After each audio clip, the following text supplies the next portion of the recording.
মানুষের কাছে অপরাধী কিন্তু আল্লাহর কাছে প্রিয় কেন? তুমি কি কখনো এমন অবস্থায় পড়েছ যেখানে সত্যি বলার জন্য আপন মানুষও তোমার থেকে দূরে চলে গেছে? তুমি কি কখনো অনুভব করেছ সত্য বলার পর তুমি একা হয়ে গেছো? আজ আমি তোমাকে সেই সত্যর শক্তির কথা বলবো, যেখানে মানুষের কাছে তুমি পর হতে পারো কিন্তু আল্লাহর কাছে তুমি প্রিয় হয়ে যাও। মানুষের এই দুনিয়ায় সম্পর্কগুলো খুব ভঙ্গুর। যতই ঘনিষ্ঠ হোক না কেন, সত্য কথার আঘাত অনেকের কাছে কঠিন মনে হয়। যখন তুমি সত্য বলো, অনেকেই হয়তো তোমাকেই ভুলে যাবে, দূরে সরে যায় কিংবা তোমাকে দোষারোপ করে। কিন্তু তুমি কি জানো, এই সত্য কথাই আল্লাহর কাছে তোমাকে সবচেয়ে বেশি প্রিয় বানায়। এই দুনিয়া প্রতারণা আর মিথ্যার মোড়কে ঢাকা।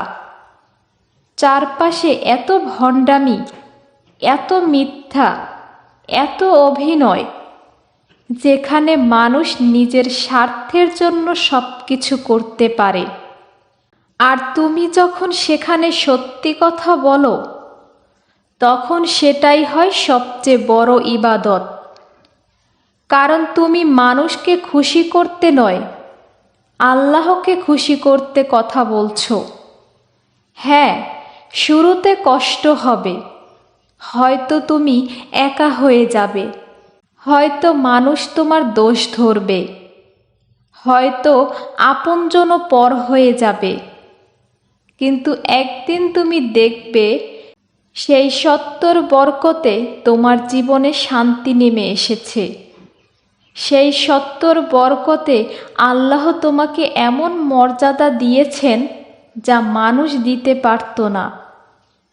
অনেক সময় ভাবি, মানুষ কি বলবে, কিন্তু আমাদের ভাবা উচিত আল্লাহ কি বলবেন। মানুষ আজ তোমাকে পর বললেও আল্লাহ একদিন তোমাকে তার বন্ধু বানাবেন। আল্লাহর কাছে তুমি যতটা সত্যবাদী হবে, ততটাই তার রহমত তোমাকে ঘিরে ধরবে। একটু ভেবে দেখো, রাসূল সাল্লাল্লাহু আলাইহি সাল্লাম কেমন ছিলেন? তিনি কখনো সত্যকে লুকাননি।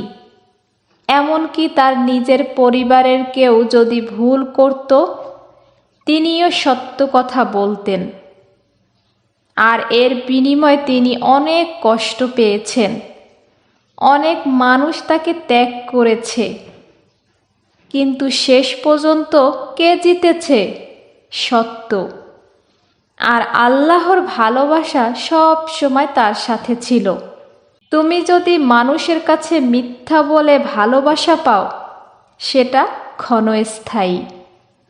কিন্তু তুমি যদি সত্যি বলে মানুষের কাছে পর হয়ে যাও, আল্লাহর কাছে প্রিয় হয়ে যাবে। আর সেটাই আসল সাফল্য।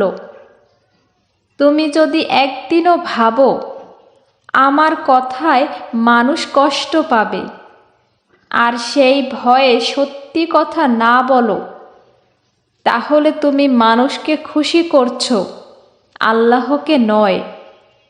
তাই আজ থেকে এই সংকল্প নাও, যত কষ্টই আসুক, যত আপনজনই দূরে চলে যাক, আমি সত্যর সাথে থাকব। দেখো, সত্য কখনো হেরে যায় না।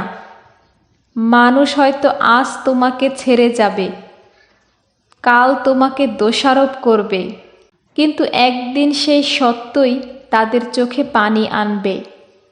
আর সেই মুহূর্তে তুমি বুঝবে আল্লাহর পথে হেঁটে তুমি কোনো দিন ক্ষতিগ্রস্ত হওনি। তুমি যদি সত্য কথা বলে এই দুনিয়ায় একা হয়ে যাও, তবুও ভয় পেও না, কারণ তুমি কখনো একা নও। আল্লাহ তোমার সাথে আছেন। মানুষের কাছে তুমি পর হলেও আল্লাহর কাছে তুমি প্রিয়, আর আল্লাহর কাছে প্রিয় হওয়াটাই হলো জীবনের সবচেয়ে বড় অর্জন। আর তুমি যখন সেখানে সত্যি কথা বলো, তখন সেটাই হয় সবচেয়ে বড় ইবাদত। কারণ তুমি মানুষকে খুশি করতে নয়, আল্লাহকে খুশি করতে কথা বলছো।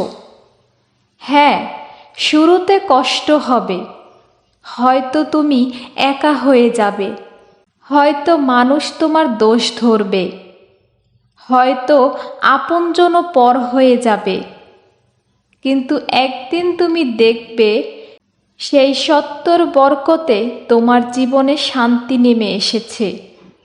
সেই সত্যর বরকতে আল্লাহ তোমাকে এমন মর্যাদা দিয়েছেন যা মানুষ দিতে পারত না। অনেক সময় ভাবি মানুষ কি বলবে, কিন্তু আমাদের ভাবা উচিত আল্লাহ কি বলবেন। মানুষ আজ তোমাকে পর বললেও আল্লাহ একদিন তোমাকে তার বন্ধু বানাবেন। আল্লাহর কাছে তুমি যতটা সত্যবাদী হবে, ততটাই তার রহমত তোমাকে ঘিরে ধরবে। তুমি যদি মানুষের কাছে মিথ্যা বলে ভালোবাসা পাও, সেটা ক্ষণস্থায়ী। কিন্তু তুমি যদি সত্যি বলে মানুষের কাছে পর হয়ে যাও, আল্লাহর কাছে প্রিয় হয়ে যাবে, আর সেটাই আসল সাফল্য। তুমি যদি একদিনও ভাবো আমার কথায় মানুষ কষ্ট পাবে, আর সেই ভয়ে সত্যি কথা না বলো, তাহলে তুমি মানুষকে খুশি করছো, আল্লাহকে নয়। তাই আজ থেকে এই সংকল্প নাও, যত কষ্টই আসুক, যত আপনজনই দূরে চলে যাক, আমি সত্যর সাথে থাকব। দেখো, সত্য কখনো হেরে যায় না। মানুষ হয়তো আজ তোমাকে ছেড়ে যাবে, কাল তোমাকে দোষারোপ করবে, কিন্তু একদিন সেই সত্যই তাদের চোখে পানি আনবে।